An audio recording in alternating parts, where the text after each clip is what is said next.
Video पसंद आने की सूरत में लाइक, कमेंट और शेयर करें।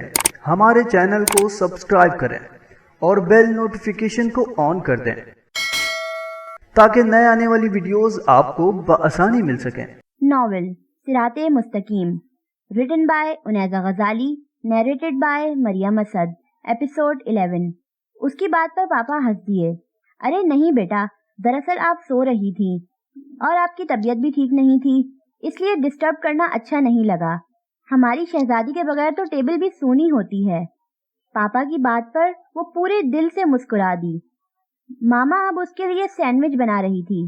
पापा ऑफिस चले गए तो वो उसकी तरफ मुतवज्जा हुई। तबीयत तो बेहतर हो गई ना? जी मामा, आप बताएं। कल काफी देर तक ताई के पोषण में थी।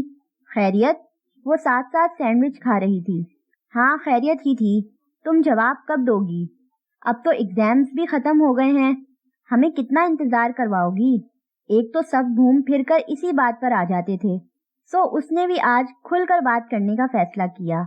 आपके ख्याल में मेरा क्या जवाब होना चाहिए? वो कुछ सोचकर बोली। उसकी बात पर मामा ने उसे उलझी निगाहों से देखा।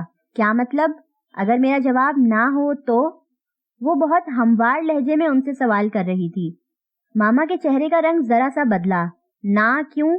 वो बस इतना ही बोली। मैं नहीं बनना चाहती ताई की बहू। ये तो कोई बात ना हुई, तुम मजीद सोच लो। वो बोलकर काम में मसरूफ हो गई। ठीक है, ठीक 2 दिन बाद मैं आपको जवाब दे दूंगी। वो बहुत से ख्यालात को तरतीब देती अपने कमरे में आई।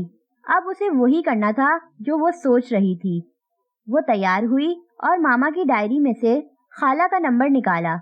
उसके साथ ही उनका एड्रेस लिखा था। उसने सब नोट किया और ठीक आधे घंटे बाद वो उनके घर के सामने खड़ी थी। उसने कुछ सोचकर घंटी पर हाथ रखा। दिल जोर जोर से धड़क रहा था। कदमों की चाप सुनाई दी और फिर गेट खुल गया। सामने वजह सा खूबसूरत नौजवान खड़ा था। यकीनन वो अरसल था। मुस्फिरा ने उसे उस वक्त देखा था जब वो खाला को लेने आया था। इसके अलावा उसने अरसल की शक्ल कभी नहीं देखी थी, मगर फिर भी वो उसे पहचान गई थी। उसने मुस्फिरा को देखकर सवालिया अबर उठाई।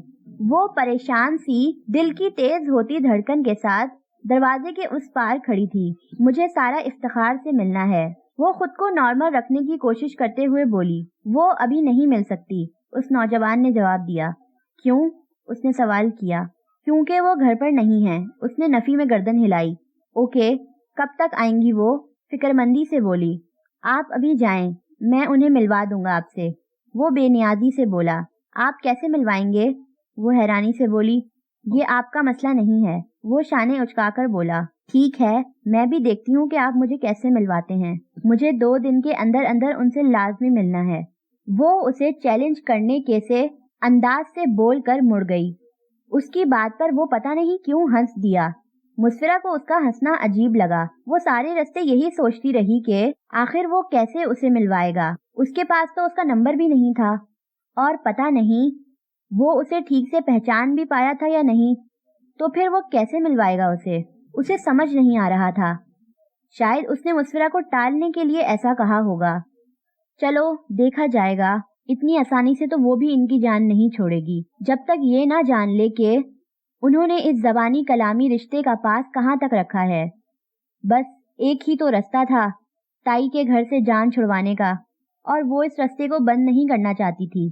हाँ, अगर वो इस हवाले से कोई मुस्बत इशारा नहीं देते तो फिर वो उनकी तरफ नहीं देखेगी और ना ही कोई और तरीका इस्तेमाल करेगी। बस एक बार वो खाला से मिल ले, फिर वो फैसला कर लेगी। वो इन्हीं सोचों में जब घर पहुंची तो ताई सीढ़ियों पर खड़ी थी। उसने सलाम किया तो ताई ने भी मुस्कुराकर जवाब दिया। और बताओ, कहाँ से आ रही हो? बस एक काम था, वही करने गई थी। उसने भी गैर वाज़ेह सा जवाब दिया। अच्छा, वो मैं ऊपर की सफाई करवा रही थी मायरा से। अब उसे तो इतना तजुर्बा नहीं है, तो तुम जरा देख लो जाके। तुम्हें तो काम संभालने का ढंग आता है, उसे तो अभी बहुत कुछ सीखने की जरूरत है।